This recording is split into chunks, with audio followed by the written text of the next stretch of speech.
ok តើមកគ្រាប់នេះស៊ីពេលមិនចេះតិចថ្ងៃហ្នឹងហើយមកគ្រាប់នេះចប់សពគ្រប់អស់ហើយនេះគឺនៅក្នុងលើបតជាក់ស្ដែងគឺមកគ្រាប់នេះណា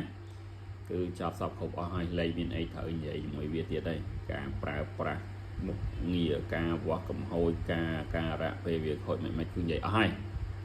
លំអិតចង់លំអិតជ្រុលហើយយើងហ្នឹងហើយ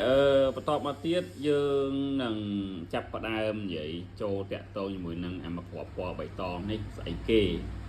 ហើយមកនេះស្អីគេណាយើងម៉ោងយើងគឺចិត្តចប់ហើយតាក់ទងជាមួយនឹងថ្នាក់power supply ដែលខ្ញុំតម្លាក់មេរៀន free 50% ចាប់ពី AC ចូលរហូតដល់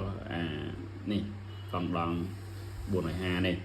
អញ្ចឹងយើងនៅសល់2គ្រាប់នេះទៀតបន្ទាប់ពីខ្ញុំបញ្យល់ចប់2គ្រាប់ហ្នឹងគឺមេរៀនឡើង full ទេណានៅក្នុង TikTok ចង់មើលមេរៀន full គឺមាននៅក្នុង YouTube ហើយមេរៀននៅក្នុង YouTube គឺនឹងចេញមុនTikTok ណាគឺបច្ចុប្បន្នហ្នឹងគឺមេរៀននៅក្នុង TikTok ចេញមុននៅក្នុង YouTube តែបន្ទាប់ពីចប់2គ្រាប់ហ្នឹងមេរៀននៅក្នុង YouTube នឹងចេញមុនមេរៀនដែលខ្ញុំផុសនៅក្នុង TikTok ហើយ